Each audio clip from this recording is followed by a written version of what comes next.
शेतकऱ्यांकडून शासन 1 रुपया घेतं म्हणजे शेतकरी नाही तर शासनच भिकारी आहे, स्पष्टीकरण देताना कृषी मंत्री माणिकराव कोकाटे यांची गल्लत।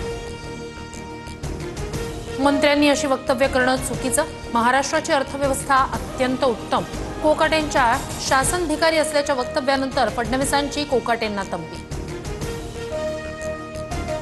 सरकारला भिकारी म्हणणं असंवेदनशीलतेचा कहर, टीका करत सुप्रिया सुळेंकडून कृषी मंत्र्यांच्या राजीनाम्याची मागणी। राजीनामा द्यायला मी विनयभंग किंवा चोरी केलेली नाही, कृषी मंत्री माणिकराव कोकाटेंचं वक्तव्य। व्हिडिओचा विषय किरकोळ असल्याचंही कोकाटेंचं मत। जाहिरात स्किप करायला 42 सेकंद लागतात का? सत्य झाकणार नाही, राजीनामा द्या, रोहित पवार आक्रमक। तर रोहित पवार जास्त हुशार, मला जाहिरात स्किप करायला वेळ लागतो, कोकाटे संतापले।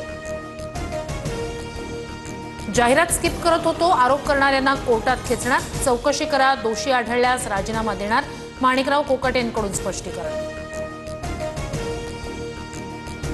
कृषी मंत्री कोकाटेंविरोधात मविया आक्रमक, केंद्रीय कृषी मंत्र्यांची भेट घेत मविया खासदारांची कोकाटेंच्या राजीनाम्याची मागणी, तर मुंबईत पवारांच्या राष्ट्रवादीचंही आंदोलन।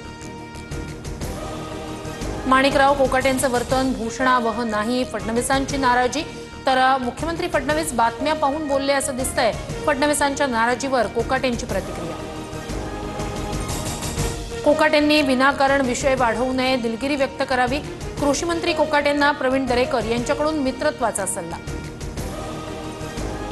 प्रफुल्ल लोढा छोटा मासा मोठा मासा मंत्रिमंडळात, लोढानं गिरीश महाजनांना पेढे कशासाठी चारले, संजय राऊतांचा सवाल।